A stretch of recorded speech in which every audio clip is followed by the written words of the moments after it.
Welcome to Everyday Life. Thank you for joining our podcast, Conversations Over Coffee. My name is Jen. And I'm Dagda. And we're going to hit you with the explicit content warning right off the bat. This podcast does include adult situations and adult language from time to time. I'm an angel. I never fucking cuss. Okay. Anyways, you ready to go? Oh, yeah. All right, let's go.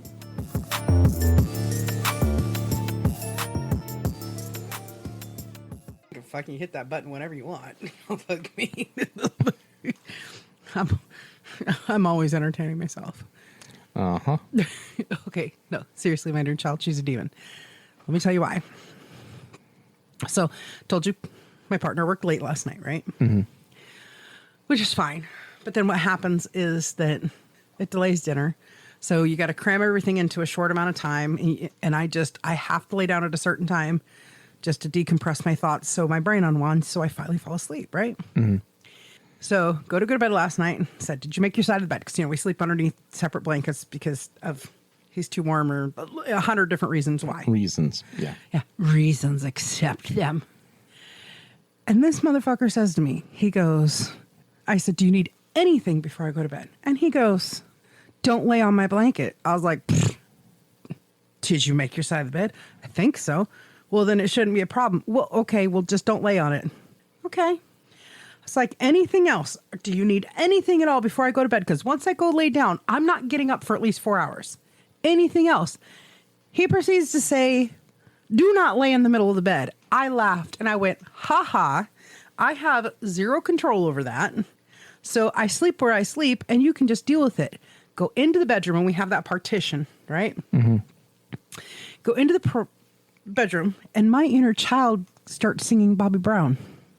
And I'm sure you know which song she started singing too. It's my prerogative. I can do what I want to do. Oh, yes. And then proceeds to go to the partition and sing it very loudly at a very tired partner who was just like, what the fuck? And I'm like, just saying. So, yeah, my inner child's a demon. No, darkness.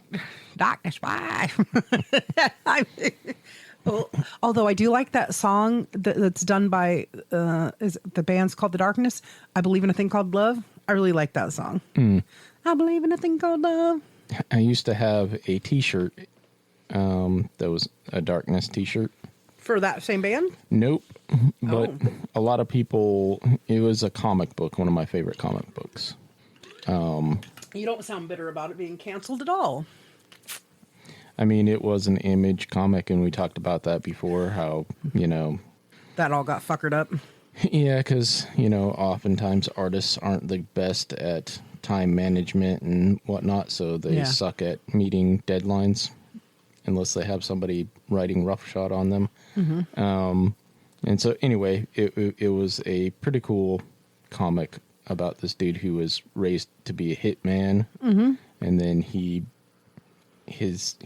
inherits this power mm-hmm. called the Darkness, and it's... Is that what the video game is named after? Yes. Okay. That video game. I used to play that video game. Yeah. I actually did not know that was a comic first. Yep. I used to play that, and I liked when the Darkness came in. Yeah, all the little fucking... I can't remember what they're called. They're his little fucking minions. Yeah, I call them mini Bodachs in my head. I mean... Same thing. Kind of. Yeah, I guess they're... Because every time I hear the word Bodach, I think of Palladium books. Oh, I think of Odd Thomas. Yeah. And because there's a type of demon called a Bodach. Is that in the Night Spawn series? I don't think it's in that. Okay. Because I haven't tackled those yet. Yeah. There are some demons in there, but they're actually, no, I think you do have the book that has the demons in it. Nice. But it's a different type of demon from the ones that are in there. Yeah. And it's like a ghoul. Okay. It's a demon that likes dead things. Yeah. The Bodach. And so it like hangs out in graveyards and shit. Yeah. Whereas in Dean Kootz's Odd Thomas universe, the Bodachs hang around people that they want to die. Yeah. Or basically they sense and predict and encourage death. And there's some pretty gnarly ones throughout the stories, because there's I think 6 or 7 odd Thomas books, which are, if somebody's looking for a good fucking read, I don't know if they have them on audiobooks yet or not. They do. I've listened to the first book because I watched the movie, and then I was like, R.I.P. Anton Yelchin. Yeah, it's sad that, because he was fucking excellent. He was an excellent actor, and it's really sad the way he died. Yeah, it's fucked up. Yeah. It's like talking about Bodachs, like they followed him. Fucking for real. If you think about it. So here's that thing. If you think about it, Anton Yelchin, he Anton Yelchin. Fucking speech today, bro. English, motherfucker. Do you speak it? Fuck, apparently not, Jibba Jabba. Well, his name wasn't English, but okay. maybe Can that's you part of the can you problem. take a drink because that was a squirrel? Anyways, so it's like he invoked the Bodach demons. It really was, and it was really sad the way he died. And then because I'm just like, he's a pretty strong. I mean, apparently, because I was thinking when I first read that article about him, I'm like. He's a pretty strong guy. How did he not, but I guess the whole thing had to do with the steep angle or whatever. Yeah, I mean. There's, because you think about it, on flat ground, we've all pushed our car a few feet. And that's all he needed was 1 foot to get out. It doesn't take much because the car is way heavier than you are. Yeah. Yeah. So R.I.P. Anton Yelchin. So do you remember who does the audio version of it? I do not remember. It's been, I mean. It's been a bit. It's been a bit, and I've listened to a whole bunch of books since. Right. And I don't think it's one of the people that I really like. Mm-hmm. There's 3 or 4 readers that I really like. Right. Yeah, we were actually talking about a couple of the readers that you liked last week, and we're like, they're married, and you're like, what? Well, that makes sense. Yes, it does. I mean, they work together all the time. Yeah. Yeah, Kate Reading and, what's his name? Malcolm? Kate Reading and her husband. Yeah. That's about all that we can say about that. No, Kramer. But yeah. I can't remember. Did you say Hymenstra? It's something Kramer. Hymenstra? No. Fucking brain. The fuck? I know my brain. I think it's because you're the one who's bringing up Gwar now. My evil plan has finally worked after 15 years. That's right. You can't fuck with the Gwar. Actually, I can because I am going to have a Gwar secret weapon here in the next few days. Oh, really? Or the next time that you have a day where you have to do something like next weekend. Probably have a yes, because I found something out about Gwar that you don't know, and I'm not telling you shit until I have the project done. So, haha. I mean, that doesn't surprise you. Doesn't really surprise me. Enough Gwar. I've had enough Gwar. You know what? And it's funny because I was looking at stats, and it's just one of our most popular episodes is all about the Gen X music. Okay. The CGI, the movies and CGI did really well, but now that we've got all the Gen X, we've got the Gen X music 1 and 2, and then the one hit wonders and honorable mentions, we got all that out, and it's actually doing the stats are looking pretty good for it. So obviously everybody likes Gwar. Obviously. I don't know, but I'm just so it's kind of funny because I'm just like, oh, well, maybe we should do an extra honorable mentions, and then I have to remind myself, no, those are groups that were founded in the 70s, and predominantly, they're like half and half where their popularity was, and it's just like there's just too much good music to mention, but over time we can, but just not today. Anyways, okay, so last week Netflix put out the Charlie Sheen documentary. Did you watch it at all? I've not watched anything from Netflix in a while. Okay. Well, I watch Netflix all the time. I'm not trying to give them a free plug, but I do watch Netflix all the time because The Walking Dead's there. Fear the Walking Dead's there. I actually started re-listening to Fear the Walking Dead because it literally was 4 years in between the first season that I watched and then picking it up again recently. Okay. So it's just like, oh, okay. I didn't know any of that. Yeah. Anyways. So I watched the Charlie Sheen documentary for both of us. And it's... Winning. Tiger blood. With tiger blood. I have tiger blood in my veins. tiger blood runs through these veins. He's an interesting cat, dude. Yeah. The very first movie he was in was, hold on, I have it here. I wrote it down because I didn't want, I didn't want to sound too stupid. So the documentary itself, it's done in 2 parts, and they're about an hour and a half each. So it's about 3 hours of information, which for a guy who has been alive for 60 years, when rightfully he should have only lived for 30, let's just say that. And then you think about how long his career has actually been. Mm-hmm. It's 3 hours just doesn't seem like enough time. But, I think it's also a glorified plug for, apparently he's got a book coming out sometime this month, which I'm not going to lie, I want to read it. I mean, the Arnold Schwarzenegger one is only like maybe 3 hours, although it's 2 separate. Yeah. 2 separate. 2 separate hour-and-a-half episodes. Yeah. And it's just like, I mean, it's no Stranger Things, which we'll talk about soon. It's no Stranger Things where it's just like, I want more than 10 fucking hours to this, but it's kind of interesting. So the very first movie, Charlie Sheen and his brother Emilio Estevez. Sorry if that's a spoiler alert for anybody who didn't know they were brothers. Well, here's the thing. There are a lot of people who aren't hip to pop culture and they don't associate it. Yeah. And there's a lot of people who are like, oh, I like that one guy who starred as the president in that one show, which I think is what Martin Sheen did. I've never seen it, but yeah. Like, I like him. I wonder if he has any kids. And then you can 100% tell they're his kids. And it's really weird depending on who's standing next to him, who looks more like him. Yeah. 'Cause they're different enough looking. It's not like a lot of other families where it's like, it's very obvious you take after your mom or you take after your dad or whatever. Every single one of the boys takes after their dad, and 2 of the boys, they look very much alike. Mm. Because, and what's funny was, I was just like, oh, I'm like, Emilio Estevez's hair got dark gray. Wow. I guess it is kind of stressful talking about your brother's issues. And then it was their other brother, Ramon. And it was like, what? Mm.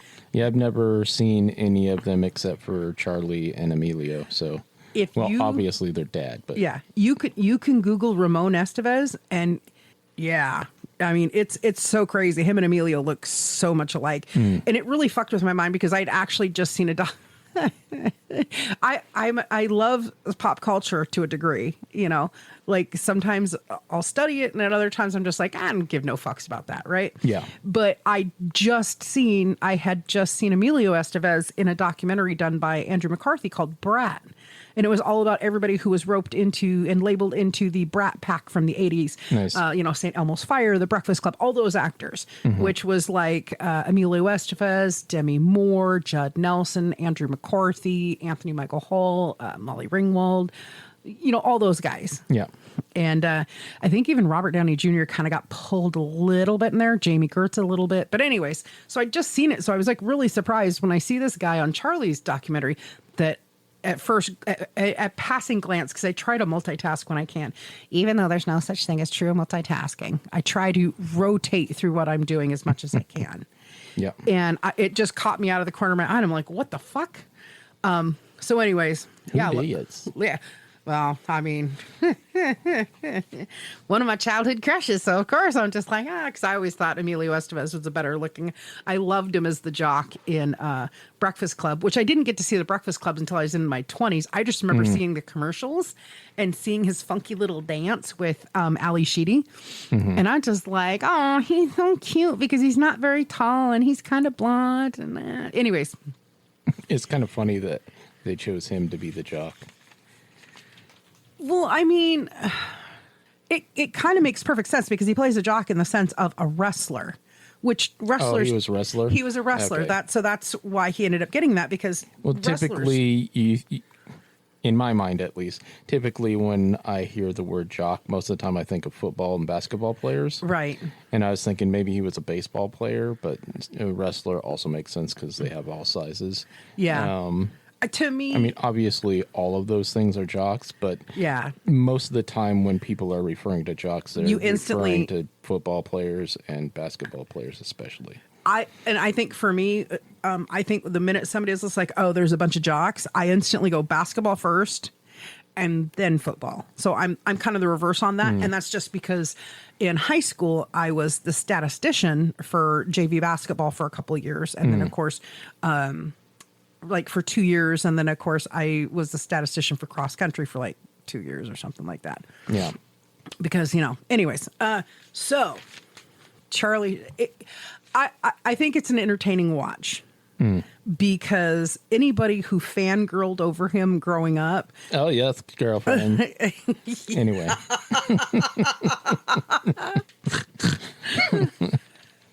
Not interested.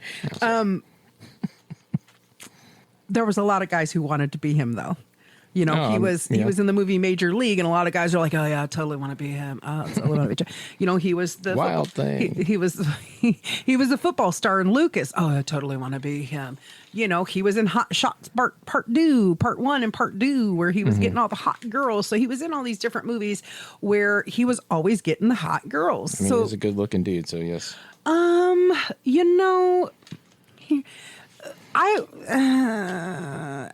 Honestly, out of the three Estevez boys, I'm kind of now a Ramon fan. I'm kind of like, because he's that happy balance between, he's got like that salt and pepper hair, and he's got that goatee thing going on, and he's got a very nice smile and nice teeth. So he's the evil Emilio? Yes. According to old school movie logic. Right. He's got the goatee, he's the evil one. That's evil Spock. Right.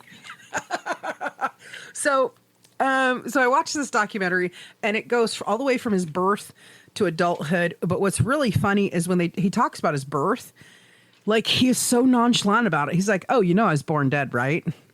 Because and it throws you for a loop, because you go through this documentary, right? And he was born Carlos Irwin Estevez. Okay. In 1965, right? And Irwin is the name. So his middle name is after the doctor who saved his life. So okay. So when he was born, he literally was born dead with the umbilical cord wrapped around his neck. And apparently they have pictures somewhere, and he was just like, "This doctor beat the shit out of me until I came to life." So the doctor did CPR for him and did multiple slaps, cleared his airways and everything, and got him kickstarted into life. Which is really interesting, because you start off this documentary, and within the first, I think, 10 minutes, you see Sean Penn talking.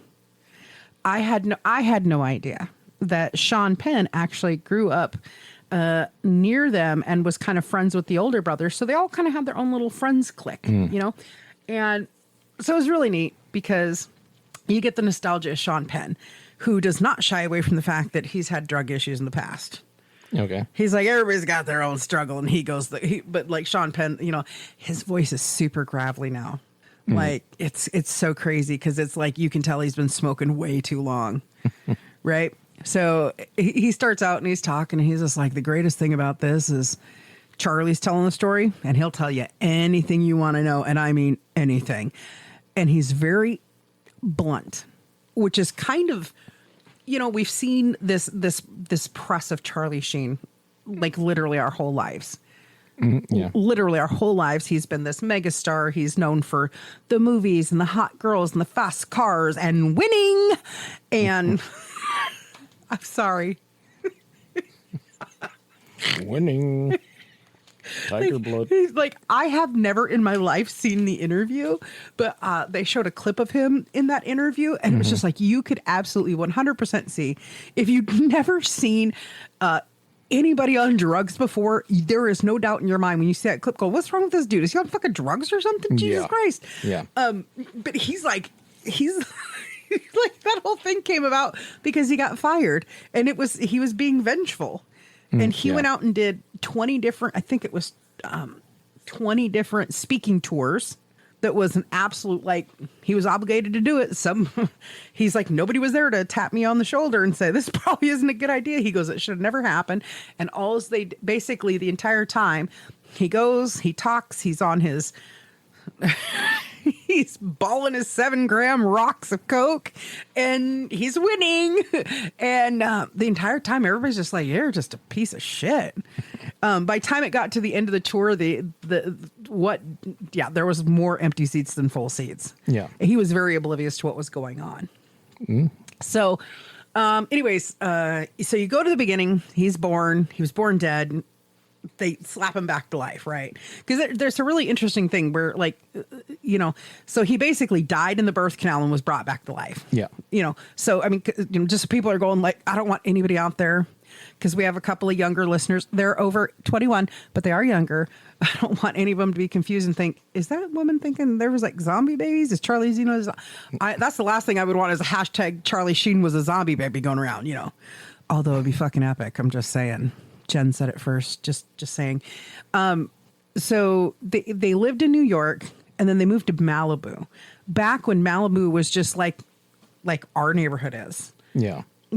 And like literally their dad one day just went, sell all the furniture, we're moving, it's time to move. And they moved from East Coast to West Coast.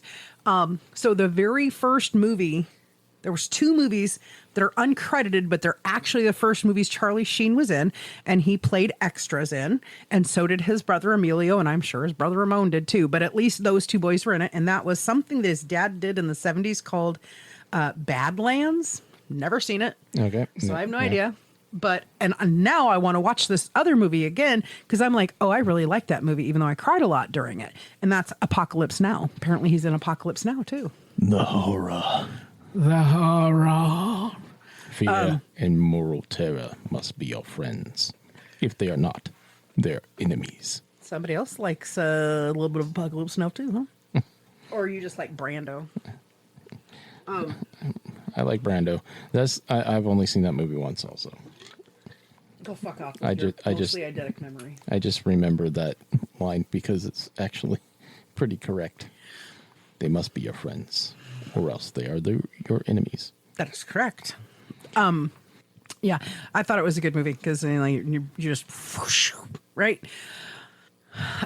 So yeah, those two were his first two movies he was actually in that he's uncredited for, right? And here's the fucking hilarious thing about it. He was in this movie, his actual first full role, and it wasn't even a full role. He was just like a supporting character. Was in some movie called Grizzly 2 Revenge that was filmed in 1983. Grizzly 2 Revenge. It wasn't released until 2020. What? What the fuck? Apparently, it didn't have a full-scale release until 2020. I guess it was just that bad. I don't know. Weird. So yeah, it's interesting when you look at these little extra jobs he did, right? And that. So in the middle of all that, so in between like starring in the stuff, being an extra with his dad in the early 70s, and then of course that first supporting role in Grizzly 2 Revenge. Revenge of the Salmon. Anyway. It slaps back. Anyways, his dad had gone out and got the kids a Super 8 film to record things with. So a camera. Okay. Yeah. The Super 8 cameras. So what's interesting when you watch this documentary is they show these kids doing these different little skits and everything, right? And as these little skits that they've recorded go along and the kids get older, they go from innocent kids kind of stuff, run around, jump around, I'm Superman kind of stuff, to all of a sudden it's like they are just so fucking violent. They're like super fucking violent, like somebody's dying. Charlie's constantly dying. Like, I don't know if it was a ketchup packet or what, but they did a good bit one.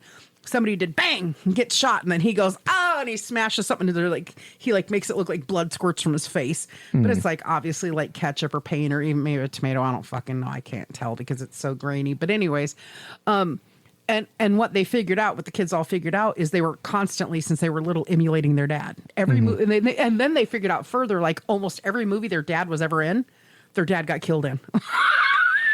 I mean, early on in your career, that's what you're going to be doing. Well, even later on in your career, if you don't become the star, right?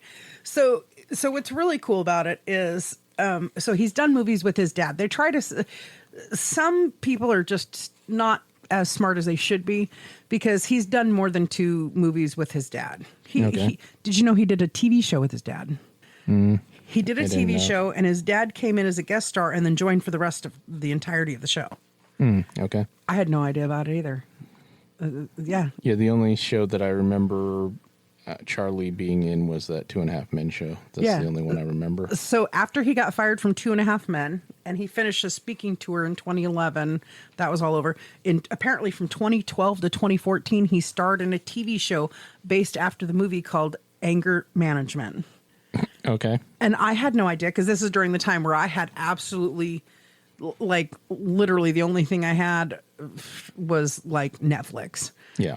Because I could get 5 free DVDs at a time. And people need to know, we're going back to that timeline of using the Netflix and everything, like before they had streaming. Yeah, before streaming was really a big thing. It literally wasn't until probably 2016 where Netflix really, most of their shit got online. Yeah. Because it was just like, otherwise it was the waiting game and all that. Anyways, so he's done more than 2 movies with his dad. One of the most popular ones was, I believe, a movie called Wall Street. But he did this TV show where his dad played his dad in the TV show. Here's the thing that blew my fucking mind. This TV show that I've never even heard of had 100 fucking episodes. Wow. Yeah.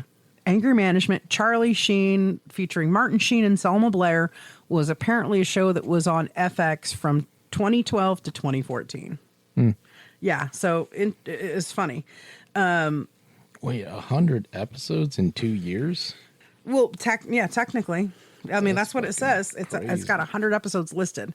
But not really if you think about it, because, that was back then where TV shows, if you worked an entire season and they were only like 20-minute episodes, you might have 30 to 40 in a season. And FX being notorious for wanting to take, like, FX really tried in the early 2010s to garner more attention, and I think, anyways. So 100 episodes. Now, I'm not enough of a Charlie Sheen fan that I want to download it and find it. Yeah. I mean, I enjoy him. I like his brother Emilio better. But the level of honesty this guy has during this thing, it's just like... No fucks given. Literally, like, honestly, hashtag no fucks given. Because he opens up about a lot. He's like, I'll tell you anything you want to know. Like, there gets to a point where they're talking about his ex-wives. So the one thing a lot of people don't know, if they're not a super big Charlie Sheen fan, is that he's got 5 children, not 4. He's got 5. His first child was born by the time he was 20 to his high school sweetheart. So he has a kid who is like 41 now. He's got grandbabies. He's got 5 kids. One of his 5 children, she is a content creator on OnlyFans. Okay. So you'll have to check her out. She's legal. She's like 22, 23 now. So she's legal. I was going to say, there's a good chance. Well, he could potentially be a great grandfather. He probably will in his lifetime. You never know. I mean, already, It could be coming soon. You never know. Yeah. But the actual first movie that he was ever actually in with a good supporting role, actually a main role, main co-starring role, that this is, and some people may recognize it, some people may not. But so his actual first full-length feature film where he was one of the 2 main stars was Red Dawn. What? He was Matt Eckert in Red Dawn. He was the younger brother to Patrick Swayze in Red Dawn. Okay. So, and that, like, here's the thing about it. Wolverines! I have seen that, and I've seen the new iteration of Red Dawn at least I've seen the original one at least a dozen times, and I've seen the newer one at least a half dozen times. And although I knew it was Charlie Sheen, it wasn't impressive to me until I went and until I'd seen this documentary. Him being in that movie was not impressive to me, because I'm like, oh, can you imagine what the ego this motherfucker has? How hard it was for him to share the screen with fucking Patrick Swayze. I mean, it was his first thing, so maybe it wasn't so bad. Yeah. So there was, I'm telling you, this guy is fucking crazy. Winning. Hold on. That's something I gotta do. I took notes because I didn't want to get him fucked up, right? So he's had the same best friend his entire life since Little League. So we're talking like 7, 8, 9 years old. Cool. And his name's Tony Todd. And he's like the sweetest man. He doesn't drink. He doesn't do drugs. He never has. He's straight edge. It kind of sounds, well, I'm pretty sure he partook in the ladies, but. I mean, as far as I know, straight edge doesn't preclude you from having sex. No, but you do want a monogamous relationship, and that's where you would have sex. You don't generally go out and have promiscuous sex. So he grew up with Sean and Chris Penn. They were really good friends, which, you know, R.I.P. Chris Penn. I actually really liked him as Willard in the original Footloose. I love that character. I love how he did that character and portrayed it. Did you ever see the? I don't think I ever watched that movie. He's the fat cowboy who dances. It's about dancing. It's not about dancing. It's about religious persecution and the freedom to dance. Oh yeah, I've absolutely not seen that movie. Oh, here's a fun fact. He originally was supposed to play Daniel LaRusso in The Karate Kid. But there was a scheduling conflict, so he actually couldn't. He wanted to take the role, and his dad said, "No, you already committed to this other thing. You're doing that, then you can go do that." And it's something his dad told him. Like, as much as we may love to hate him or hate to love him, it's something that's very evident throughout this interview that no matter what, if he committed to something, it was happening. Yeah. So his dad told him, he's just like, no, that how you get along in this business, how you work and stay relevant is if you give somebody your word, whether something better comes along or not, you say, I gave you my word. Because his dad taught him that, like, you never know what might come back and bite you in the ass, which is true to form in Charlie's life. So he literally told them, I want to do this role. However, I have this other commitment. If you can wait 2 weeks, then I'm all in. And they just went, nah, we can't wait 2 weeks. You're not worth it. That he wasn't a big enough of a celebrity back then to have that pull to hold it. So they got somebody cheaper. And that guy was Ralph Macchio. Yep. And it's so crazy when you think about that one decision by Charlie Sheen, how much it actually affected Ralph Macchio's life. Like, he's literally, Ralph Macchio's been living off of this. What year was Karate Kid? 84-ish? 84, yeah, 85? Somewhere in there, yeah. Ralph Macchio has an entire career based almost like 80% on fucking the Karate Kid franchise. Yeah, on 2 movies. Well, and a TV show. There's a whole... Oh, yeah. Well, now... Well, he did other movies, like he did The Outsiders with C. Thomas Howell. Yeah. And Emilio Estevez, of course. And then he had another movie, Crossroads, where he was a blues player or something. I've seen that movie, yeah. Have you seen it? Oh, you get nucky nucks, because I don't know anybody else in real life that's ever seen that show. I don't remember hardly any. I don't hardly remember any other than the hat and him playing the guitar. And literally walking down a dirt road at the crossroads. Well, I remember him talking to people, because Ralph Macchio has a little bit of this whine when he wants something. But I've literally never talked to anybody else in real life who's ever even heard of that fucking movie. It was on one day when I had nothing else to do, and it was like, what's this? I was like, okay, I'll watch this movie. Right. So let's see. Yeah, so I thought that was interesting. He actually has a spot. So funny. So he knows Jennifer Grey, obviously, right? So she calls him up one day and says, hey, I'm doing this movie. You need to come try out. See if you can get a part on it. So he drives to where it's being filmed. And he meets John Hughes. And John Hughes is like, you hired, kid, right? So he goes home. They give him all the information. You know, back then they like sent you a letter or whatever. Or they called you and left a message or whatever. So when the day comes to do the filming, because it's the movie Ferris Bueller Days Off, he was just like, I just thought, you know, he's very much a method actor. Yeah. Or he was. Okay. I'm not sure if he still is. I haven't seen any of his recent stuff because, you know, I'm not winning because I don't have tiger blood in my veins. So he stays up too late, and he goes, the one mistake we all do that we shouldn't do. He's just like, I hit that alarm button. He goes, and I went to sleep for 10 more minutes. He goes, and that 10 more minutes turned into an hour and a half. So he finally, he gets off on set, and Jennifer Grey's like, what the fuck are you doing? And fucking John Hughes looked at me. He goes, oh, cool. You're ready to go. Like he'd already been to the makeup tent. You're ready to go. So he was in this scene that I thought was funny when I saw the movie. And I 100% didn't realize it was Charlie Sheen when I'd seen the movies. Ferris Bueller's Day Off. She's sitting in the office and there's the troubled kid in the leather jacket talking to her. That's Charlie Sheen. And I 100% didn't recognize him. Yeah. Because it was just a character that we don't know him for. Yeah. So yeah, anyways, one of the things that really shocked me about this documentary, him and Nicolas Cage used to go drink and drug it up all the time together. They used to go out and buy each other girls and stuff. They used to buy each other girls and stuff. They're like the Hooker Bros or something. I don't know. That reminds me of a joke. It's like, God damn it. It's this one time at EOD school. No. It's like, how do you know if somebody's your best friend? I'm gonna regret this. I don't know. How do you know if somebody's your best friend? They'll go out and get 2 blowjobs, come back and give you 1.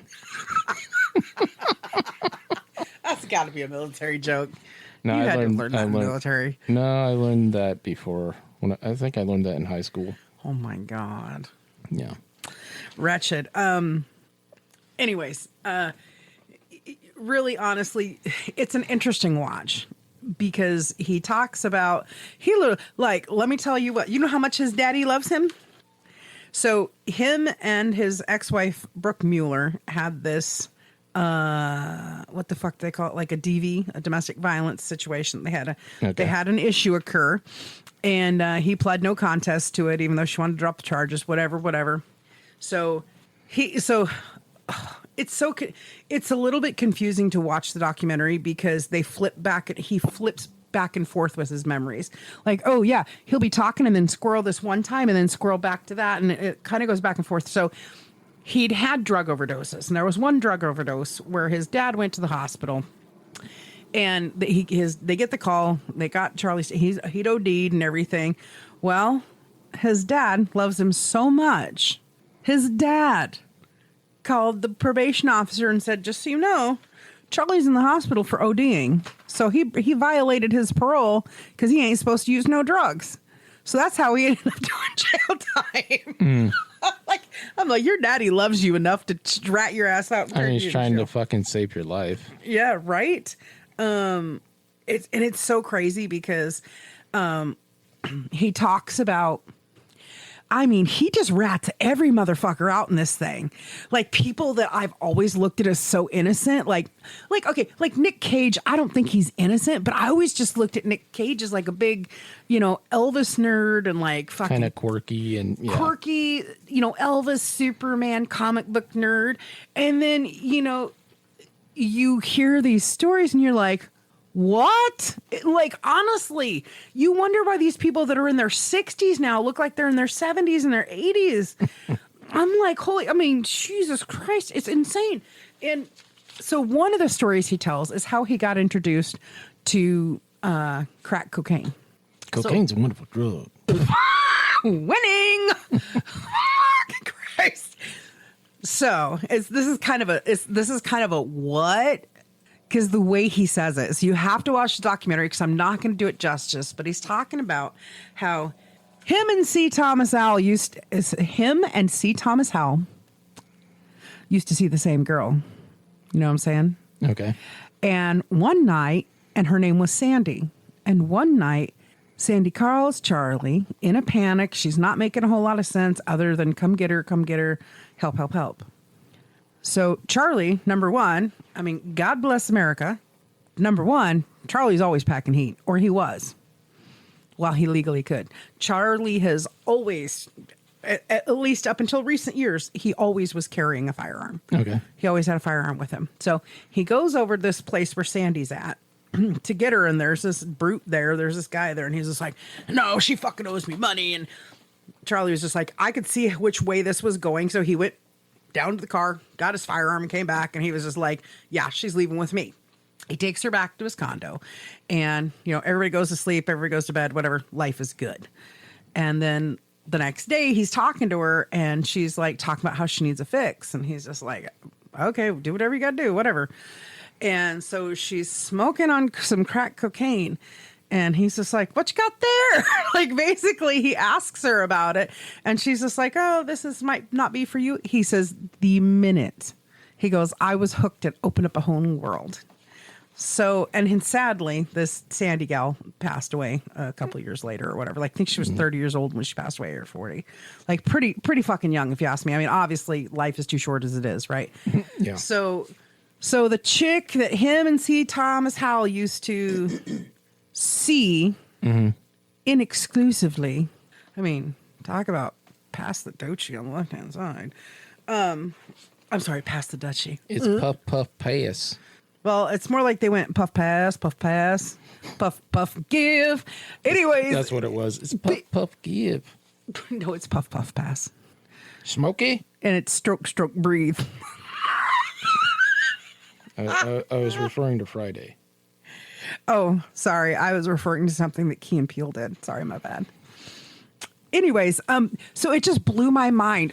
I literally had to pause the documentary and get up and get, I don't even remember what the fuck I was drinking, like Dr. Death or something. I was drinking whatever I'd opened because of one of the flavored waters.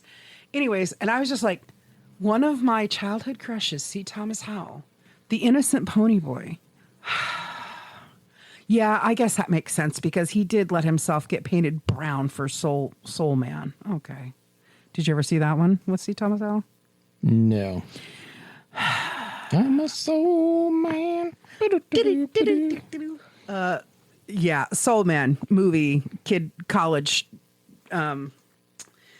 Yeah, he takes a pill to darken the pigment of his skin so he can get like a college, not degree. What's that when they scholarship? Scholarship. Thank you. So he was fucking trying to get past the DEI. Basically, he was blackfacing it. Yeah. Because, you know. I think I've seen images of that, but I've not watched that movie. Yeah, I'm pretty sure if that just even if that movie had even been attempted to be made today, it would have been canceled, and every star and every producer and every company with it, because you don't realize when you're younger some things that actually might be poking fun at some other things. Because I mean, like, I don't know, it would really, that movie would just get canceled because he's just like, I'm a poor white boy and this is what I got to do to get an education. And it's like, motherfucker, you white male, you have more privilege than anybody. I was born a poor black male. That movie would have got canceled. Steve Martin would have got canceled. I mean, maybe 100%. Probably. Yeah. Although I don't know, that movie was fucking stupid, but also hilarious. Steve Martin had some great hits in the 80s. That The Man with Two Brains, all that stuff. They were really good comedic things. Yeah, Steve Martin's great. But my little inner child heart was just broken. That sweet, sweet pony boy Curtis was sharing bangables with Charlie, winning Sheen. Broken heart. Anyways, I mean, that woman was pretty lucky. She was, honestly. But so what's really neat about this documentary, so his dad's not in it. And Emilio, his closest brother to him, Emilio and Martin Sheen and Emilio Estevez are not in this documentary. They chose not to be in it because it wasn't... I should have written down the quote I saw about it, but at the end of the day, they wanted Charlie to tell his story his way, from his point of view, not how they viewed it, not how they interpreted it, but they wanted to give him that complete freedom to do that. And I would guess his brother Ramon kind of talks about it a little bit, like they may have been harsher critics about it. So I think it probably was for the best, because I'm sure there's a couple of stories that are definitely not out there, even though you hear so much. Mm-hmm. Like when you hear the amount of money, first of all, when you hear the amount of money this guy spent in the 80s and 90s on hookers with high leaf lice, these are just the ones he paid for. Hookers and blow. Oh, don't even get started on the drugs. So when you look at the totality of wasted money, you're just like, holy God, this is crazy, right? No, it's perfectly fine redistribution of wealth. Right. Well, that's the thing. His drug dealer became one of his best friends, and he actually bought his drug dealer a fucking condominium that his drug dealer still lives in to this day. Send his drug dealer's kids to college too. Right. I don't think that guy has any kids. Trust me. I don't think he does. I mean, he's definitely partaken in the hooker experience. But what's really funny about it is, so you go through, you learn a lot of different things, and it just kind of blows your fucking mind because it's fucking Charlie winning Sheen, right? Your heart gets broken over a few things, just like, oh, oh my God. It's just Martin Sheen, though. They do show archival footage, like clips and stuff. And Martin Sheen, when he was talking about Charlie's drug addiction, and he's just like, they're your children. If you love them, if you truly love them, you're going to do what you can to help. Mm-hmm. And so one of the reporters asked him something you can't quite hear because it's garbled, but Martin Sheen had the best statement ever. And he said, fear is useless, faith is necessary, and love is everything. That is how Martin Sheen has raised his family. That's how he lives his life. Mm. And I thought that was very telling of, you can't be afraid of the things that may or may not happen. It's useless to have fear of the things you can't control. And I thought that was fucking brilliant. And then, of course, having faith, it's necessary in anything you do. I have faith that what we do will pay off. I have faith that if I pay my taxes, the IRS ain't going to come get my ass. You know what I mean? Mm. And then, of course, this is probably the one that you're just like indifferent to, but love to me, love is actually everything.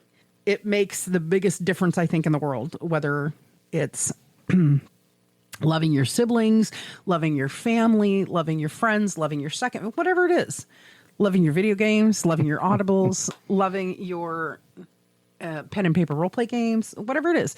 Love makes all the difference between having a tolerable and meaningful life for yourself and just existing, if you think about it. Yeah. So, I mean, Martin Sheen's fucking brilliant. So anyway, so Martin Sheen rats him out because of his arrest and doing drugs, violation. So that's why the judge ordered him into rehab again. And I think he said it was like day 11 or 12 he's in rehab, and he calls his bodyguard and he's just like, I can't do this shit. You better send me something. So his bodyguard puts together a care package and football tosses it into the fucking rehab facility. Charlie Sheen finds it and does a whole shitload of drugs, and they still don't kick him out of fucking rehab. Yeah. It's like fucking insane. So, he went from doing, all that kind of stuff, and then it looked like he'd straightened out. So he did Spin City, fill in for Michael J. Fox, and Michael J. Fox needed to retire because of the Parkinson's. Then he went on to 2.5 Men's. And then Men's.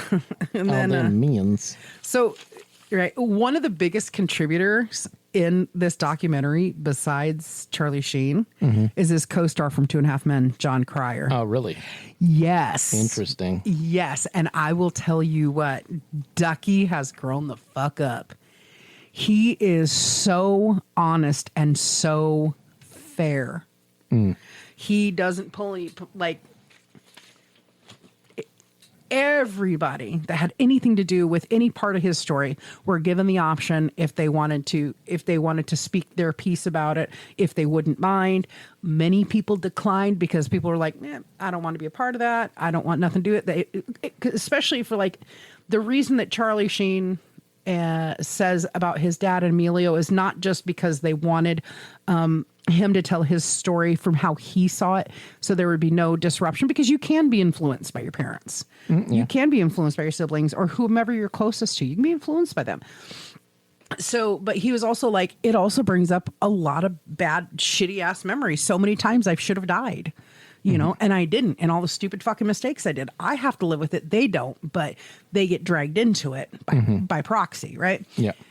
So John Cryer, now if you've watched any John Cryer movies or anything, and you've seen the range that he does, he's a pretty funny guy, but he's very intelligent and he's very well balanced.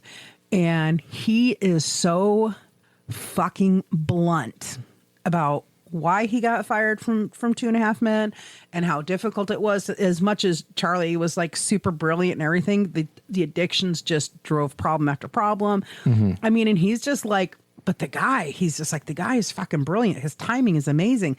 There's all these great things about him. And when Charlie's sober, Charlie's like this wonderful person. But when Charlie's using, the whole world's walking on eggshells. But he's one of the people that's featured the most in this besides Charlie Sheen. And it's really interesting to get that perspective because I believe it was at the beginning, like Charlie Sheen had no idea whether John Cryer would or would not do this documentary and speak about anything because they were told, hey, the gloves are off. You say what you got to say. It's your perspective. It's your experience. That's fine. That was the deal. The documentarian made with Charlie Sheen was just like, hey, if we're going to invite these people, they're allowed to say how they experienced it and they aren't going to be told they can't talk about anything. Charlie Sheen's like, that's cool. That's fine. So Charlie Sheen had no idea that John Cryer was even going to be in the documentary until after the documentarian told him because he no longer had John Cryer's phone number. That man has probably went through more cell phones than anybody on the planet, like forgetting it here for drugs and throwing it in the water there or whatever. But yeah, it's super crazy. But his drug dealer's name is Marco. Polo. So, what's important about Marco is that, so he's Charlie Sheen's drug dealer, right? And him and Charlie party all the time. So after Charlie's been to rehab, he's gotten fired from 2.5 Men. They're trying to do everything to save this guy's life because he's just he's not winning. Yeah. He's like so precarious on the edge of things.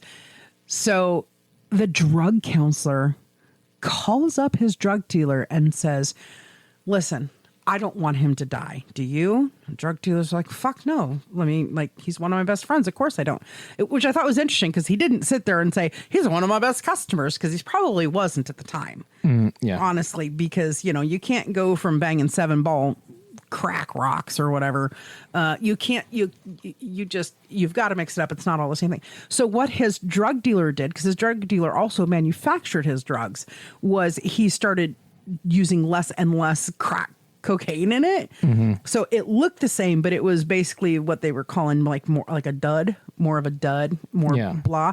And so it got to the point where after like 18 months, like a year and a half of him just reducing and it doing nothing for Charlie Sheen, he was just like, fuck it, I'm done.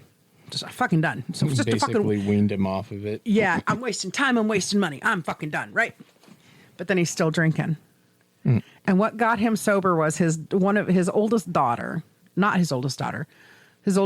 with Denise Richards. So his daughter Sam calls him and says, hey, Dad, I have an appointment at the salon or whatever. I have an appointment. Can you take me to a place? And he was just like, yeah, but he always had a rule, which is really interesting because, you know, I've seen pictures and video clips of him out drunk as a skunk. He's never drank and drive. He's never, ever, he never crossed the two. And so he called a friend and said, hey, I need you to drive us around. And he said, now, it's not that my daughter said anything to me. And this was in like 2017. He goes, it's not that she said anything to me. He goes, but I could see her looking. She was sitting behind me. I was in the front. She was in the back. I wasn't driving. He goes, and I could just see this look on her face, like, because she didn't have any private time. It was the first time ever that when she'd said, hey, let's go do this with me. It was the first time somebody else had driven them. And he was just like, and she just looks so sad not to have that private time. He went home. He quit drinking. He has actually been sober since 2017. So he's like 8 years sober. Nice. Yeah. You know, so kudos to him. So here's, like I said, this documentary goes back and forth, right? So in 2011, Charlie Sheen, he was sick. He was like real sick.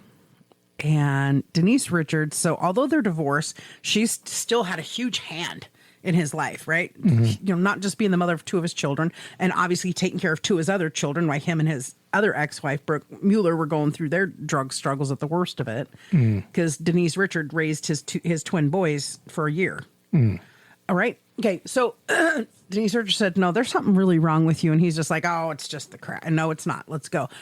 So he said, here I go in. And this is just so fucking crazy to me. He said he goes in, he's thinking the worst thing, that, oh my God, they're going to tell me I have a brain tumor. I've got incurable meningitis. I've got cancer. He was just like, Just, you've got to watch, guys. You guys have got to watch this documentary, or at least find the clip for this. He goes, and then the guy tells me I have HIV, and it's like, oh, okay, well, that's manageable. like, what? I mean, it is, because there has been so many scientific advances, right? But like, hold on. I think I wrote down the quote here. He literally said, I'm thinking brain cancer, meningitis, something where they would say, get your affairs in order. But then they said HIV, and I was so relieved. And he was like, in some HIV cases, due to medical advances, you can't even tell. It's more treatable than diabetes. So that is factual, but just the way he was just like, oh, yeah, I used a dirty needle. Meh, whatever. He doesn't realize that, like, people like you or I, we don't have the income to pay for that AZT medication for that kind of stuff. So what's interesting about it, and this is how he kind of ended up coming out about it, because I know we're getting close on time, but this is so important, because I was just like, oh my God. So one, this man lost so much money between 2011 and 2015 when he came out and said, I'm HIV positive, because he was getting blackmailed left and right.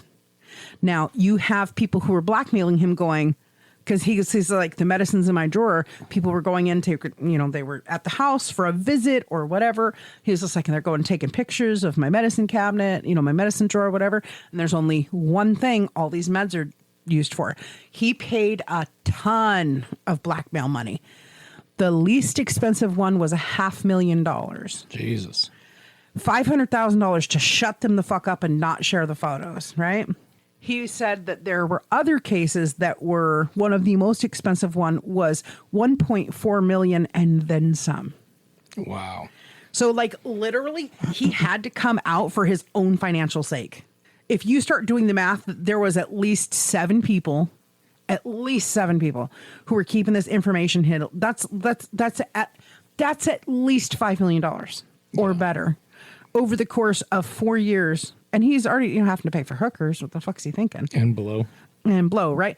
And so Brett Rossi, who's a porn star, had a relationship with him, and they were engaged to be married. And then he broke it off and said, this ain't working for me. And she sues him, saying he never disclosed. But yet every single sexual partner he had from 2011 all the way to when he became celibate said the same thing. He is fully disclosed. He does his medication, and he's responded so well, it's not even detectable for him. Yeah. So Brett Rossi, stupid bitch. She only got $100,000. Wow. That's just for pain. That's just for mental anguish is what she got. But she wasn't entitled to anything else, because he'd made it very clear. He was able to prove beyond a reasonable doubt. And nobody's contracted HIV from him because he manages it appropriately, right? Mm-hmm. So there were two shocking things that I learned during this documentary. One was obviously besides the other little tidbits, but like what really surprised me is he's actually been celibate for like a decade.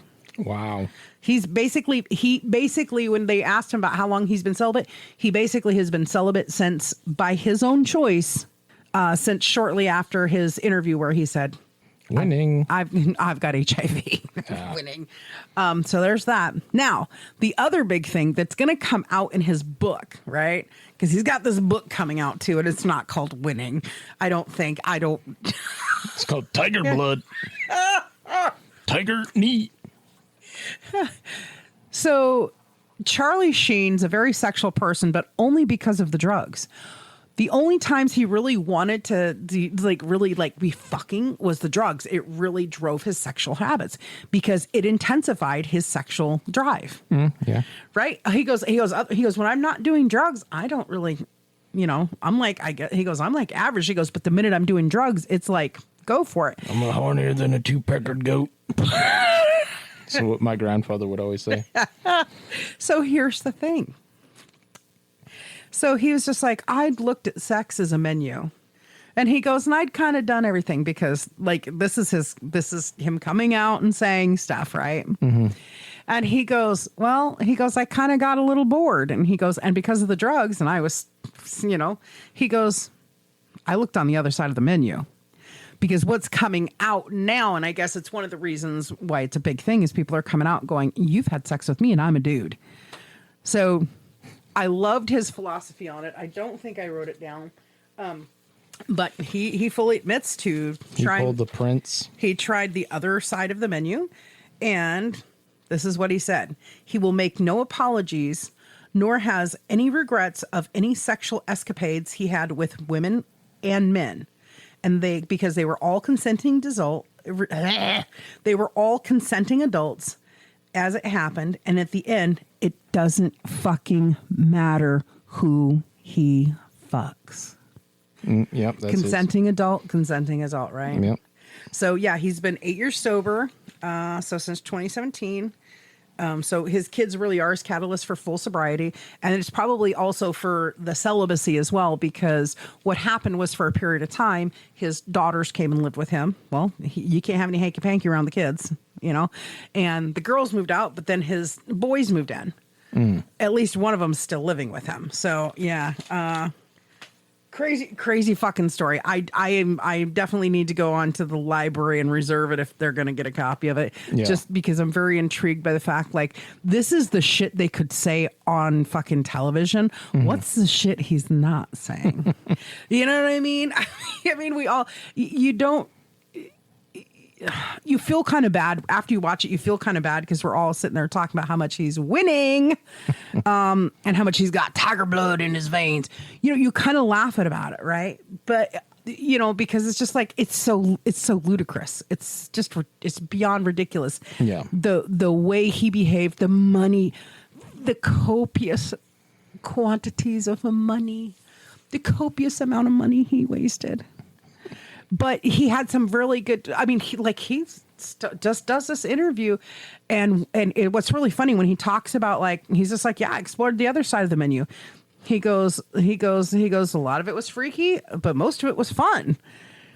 And so the documentarian said, how did he feel? And he said, well, he goes, a car didn't come crashing through the wall. You know, the diner didn't, because it's filmed in a diner. You know, he doesn't film in his home. He films out in a diner. So it's a very, it's a very nondescript diner. I'm sure they said what it was, but I think I was getting some water at the start of it. So it's a really good, like, rainy day watch. It's I wouldn't say drop everything right now to go see this, but it's really, if you like pop culture and you like Charlie Sheen, it's really kind of fascinating to see this, especially the archival footage of their Super 8 films when they were kids. Like, it's like, oh man. And it's really cool because it also has some shots of Malibu before it's been built up to what it is today. So that it's so crazy that fucking, when you look at California, especially Malibu, California, you're like, you guys had like trees and space? This is insane. You know, but so on the one hand, like I said, it's fucking hilarious because it's just like, Charlie Sheen makes a lot of fun of himself. He's like, don't you know I was winning? You know, and like, you know, and we laugh about it, right? But then on the other side, it's like so sad because it's just like, we are making jokes at the expense of this addict. Yeah. And, you know, so you feel bad for that, but it's just like, dude, you don't feel as bad when, you know, he's just like, I'm Charlie fucking Sheen. I've got tiger blood in my veins. And it's like, once that ego comes out, you're just like, fuck off.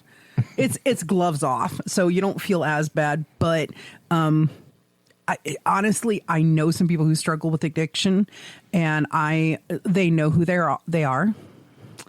And one of them in particular, one of my favorite people, I want to give him a super good shout out because he is almost a full year. Nice. Clean. And yes, I'm super proud of him. And the minute he stopped focusing on shit, his life changed. And anyways, so at least we're not crying today. You know, it was, you know, I spent a lot of time thinking about the Miss T episode, and I still knowing that it's going to be put into the release rotation, I still have a little bit of trepidation about it, but I'm just like, I mean, honestly, it's just who we are. Yeah. You know, so I mean, either people are gonna love or hate that we're just honestly who the fuck we are. Most of the time, we're funny, but as grown adults, we have that other side where, like today, it just might have been the day, but today, because it's your fault, because anybody else can ask me questions in the world, and I can keep my emotions steady, but when it's you, it's literally like having that favorite sibling poke at you going, poke the bear. Poke the bear. And it's like, anyways. Anyhow. It's a good rainy day watch. It's, you know, I don't know. Would I watch it again? Maybe. Just because, like I said, just seeing some of this behind the scenes shit's really fucking cool. And John Cryer, like one of the most reasonable men on the planet, being like, yeah, he's a douchebag. He's a great actor, but he has his moments, you know. And then, yeah, Sean Penn was a trip, though. Sean Penn, and it was a trip. He's just like, and I ain't saying nothing about nothing because I've had my own fucking struggles. Don't quote me, boy. I ain't said shit. Yeah, but Sean Penn, he, you know, and it's crazy because you look at the Martin Sheen's family, the Estevez family, and you're like, so technically, Charlie is a Gen Xer, right? Yeah. Technically, he's a Gen Xer because on September 3rd, he turned 60 years old. How this motherfucker made it to 60 and River Phoenix couldn't make it past 30 is beyond me, okay? You know what I'm saying? Anyways, but his brother, his older brother, Emilio, is considered a, quote, boomer. Yeah, okay, so he's just right on the cusp, basically. Yeah, because Emilio was born in 62, and Ramon was born in 63 or 64, and then Charlie was born in 65. Yeah. And it's so weird because I honestly, this is how much of I'm not a super big Charlie Sheen fan. This is how much of I remember more movies that Emilio was in than he was in, even though Charlie did more movies than Emilio. Yeah. And it was just like, what? How'd the fuck that happen? It's just like crazy to me. They can be so close in age, but from technically two different generations, it's fucking wild. Weren't they? Yeah, they were both in Men at Work, right? Yes. Yeah. I love that because they were the garbage men. Yeah. I confused the name about it for so long because I had a binge movie week in Blockbuster. Blockbuster Video had a rent 2, get 3 free movies. Oh, nice. In the 2000s. I remember. I was still married to my ex-husband, and we was so poor. It was not even funny. And it was like right before we got our old house. And I remember being like super excited because I was just like, because it was fucking expensive for a 2-day rental, bro. It was $5 for 2-day fucking video rental or some shit like that. When they did buy rent 2, get 3 free for a weekend. Are you kidding? We did a binge, and it was just like, and I saw. I watched all the movies I couldn't watch when I was a kid and all the movies I couldn't afford to watch. And so I saw Breakfast Club for the first time, Say Anything for the first time. I saw Men at Work. I saw Pretty in Pink, and I saw Less Than Zero. Those are I believe those are all. Trust me, once they started going downhill, they had rent 2, get 3 free all the time. Yeah. But the first time I did it, it was like an 80s. I was just like, oh, fuck, yes, I'm going to watch these. I didn't care about the new releases. Did not care. I cared about these movies that I couldn't see, and they were starting to sell off their VHS stock. Yesterday, I had somebody come in and ask if we bought VHS. And I was like, well, we do sell it. I don't know. I don't know if my uncle would be interested in buying it. And she's like, well, you know, I don't know. I'll come back tomorrow and see if he wants it. Otherwise, I'll probably just throw it in the trash. I was like, oh, there's that. Well, you know, that's the thing. Like, a lot of people don't understand. There is a desire for VHS out there. Yeah, there's people buying it still. Yeah, there's tons of desire for it out there to a degree, but it's pretty much you got to sell it on the internet. Yeah. Unless, I mean, if you want to make any kind of money on it, like my uncle, he was selling them for like 50 cents a piece or something. Yeah. So. Yeah, and it's one thing to sell them in a local shop. That's fine. And that's the thing. Anybody who has VHS out there, we know you got to look them titles up. You got to look up the titles. You have to be honest with the condition, all that kind of stuff. And some of the most profitable ones are Disney ones. Yeah, well, it's because the way Disney would release their stuff, everything was a limited release. Yeah, they would always treat it as a premium, and they would re-release it every so many years. Yeah. It's crazy. Anyways. Well, fuck. I didn't quite mean to talk about Charlie Sheen the whole time, but I knew that you would find the documentary interesting in the winning.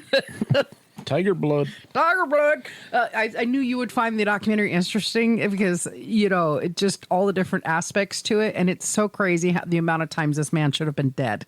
Yeah. Like he had at least 2 or 3 overdoses, and it's so crazy to think that him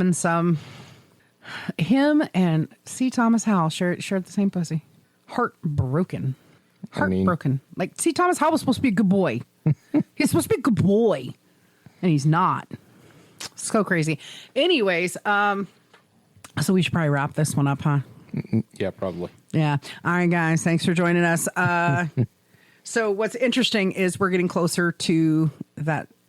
We're getting closer and closer to After Dark. Yep. Which means we're getting closer and closer to Halloween. Which means Dresden's birthday. Dresden's birthday is coming up. I have to do more research on him before we talk about Dresden because I've only seen a little bit, although Paul Blackthorne is Dresden. Yes, please. I think I've only seen like a half an episode or whatever, but or maybe 2.5 episodes.